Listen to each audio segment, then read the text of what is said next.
Corona Ketchup 29. Me, 29 years old, born on August 29th. 29 is a good number for me. Probably my favorite number. Tied for my favorite number. My other favorite number is coming up in episode number. It'll be an upcoming episode pretty soon. And it has a whole just like reason why it's my favorite number and why I took to it. And I'll explain that, I guess. So look forward to that in the coming episodes. It's a weird, semi-embarrassing story or series of events. Is that what a story is? Just a series of events told all at once? Write that down. That could be a quote. 29. Also, Joe Carter, the famous Joe Carter. Touch 'em all, Joe. You'll never hit a bigger home run in your life. Blue Jays outfielder. Big home run, 1993 World Series champion. Good number. Good Corona Ketchup. Let's go. Today in 1988, the movie Big came out. Big. Wild, wild movie. If you haven't seen it, basically, young boy really wants to be grown up, makes a wish at a fortune-telling sort of, I don't know, not a video game, but it's like a fortune-telling hut. Zoltar. Already too many details. Guy he wants to be big. Magic happens. He becomes big. He's an adult. Oh my god, he's an adult. Now he gets a job. I forget how he gets the job, but he works for a toy company because he has all these great ideas about what kids want for toys. Because he is a kid in his head. Amazing scene in FIO Schwartz toy store in New York City. They're jumping on the piano, life-size piano.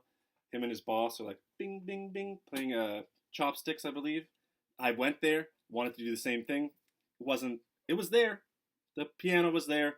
I don't know how to play piano. I didn't have the groove, you know? Also, there's a love interest where like a woman that he works with like falls for him and is really attracted to him. And she is put in the ultimate awkward situation where she's attracted to what looks like a grown man, his body of a grown man, but his mind and spirit of a young child. So there's a scene where she's trying to seduce him and he is being awkward about it because he's a child. And it's like a ha-ha funny scene, but the audience knows that this is a grown woman trying to sleep with a kid. Weird stuff. 80s, baby. The 80s babies were weird. That's basically a review. I just basically gave you a free review of Big. Check it out. It's a quality flick. Judge a book by its cover. Birthday. This guy. I know. Is it a goose? Are we actually celebrating a goose's birthday? No, it's a guy who did a troll job. His picture is a goose. And I only picked him because of this following video. It seemed very apropos. Check out this short video of a guy walking his pet goose. Walking in quotes, because the goose is flying.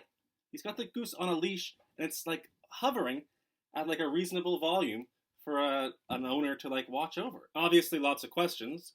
Does the goose only fly across the street? Because then we see him walking once he's on the sidewalk. Does the owner control the flight?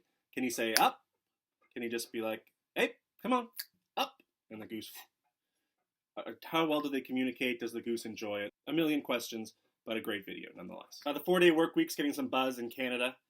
We've been on this story from the beginning. New Zealand Prime Minister suggested it first. And I'm all for it, as you know.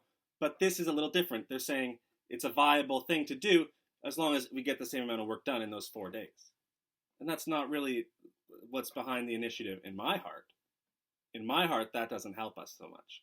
If we're just shoving the same amount of work into 4 days, not really increasing quality of life, I would say. So at least they're considering it. At least, the idea is being floated. Hopefully we can work out some kinks, and it's not making less about the rat race, baby. We're not all trying to make a ton of money here. Quality of life increase. That's what the 4-day work week should be about. I know Tiger King's long dead, but Carol Baskin was just awarded custody? No. She owns it. The Joe Exotic sued, and she now owns it in a turn of karma. She got totally lambasted on the dock. Everyone thinks she's a murderer. And then this guy, Joe Exotic, also tried to kill her. It was a lose-lose for old Carol Baskin. Now she seems like she's coming out on top. Karma, justice, I don't know, but it's something. And that's all for today. Thank you very much for watching. In the description of the video, I'm leaving a link to donate to organizations fighting racism and police brutality. If you can afford to donate, it's greatly appreciated. And thank you for watching. See you tomorrow.